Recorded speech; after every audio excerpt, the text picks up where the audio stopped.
How long should I test a certain piece of bait before trying something else?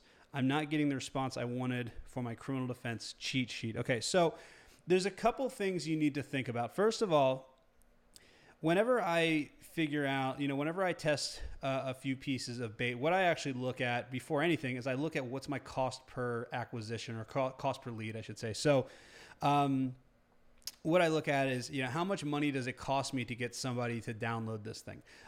We do some stuff where, if I can get $5 per download or less, then I'm really happy.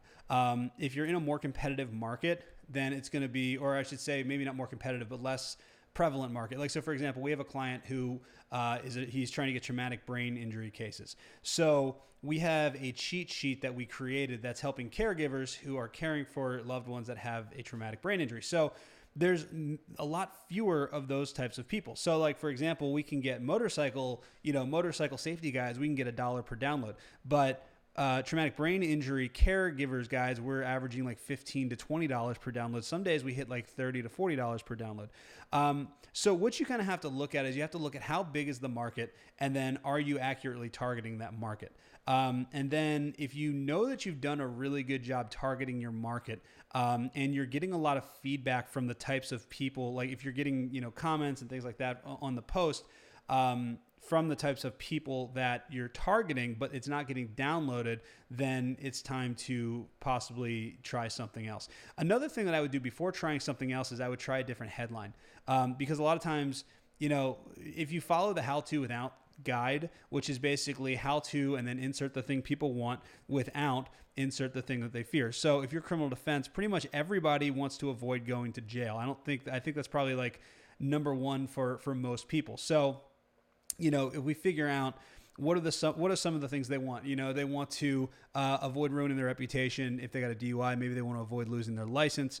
So maybe it's like, or they want to beat the criminal charges. They want to just make this whole thing go away.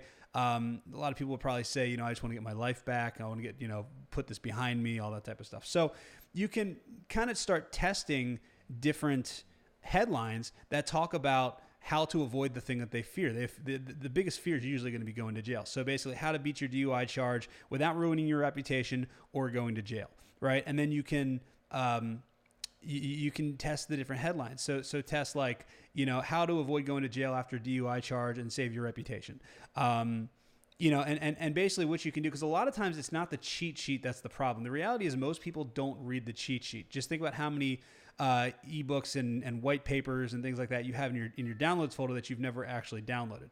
So it's really about the headline. So what I would do before changing the entire cheat sheet, I would change the headline and start, make sure that it's how to, and then basically avoid the thing that they fear. That's one of the biggest things that you can do in terms of doing that. But that would be my advice is, it's make sure that you've really tested all the different headlines that really address the things that they want and the things that they want to avoid. That would be my biggest thing. If you want to send me the cheat sheet, I can take a look at it and definitely take a look for you.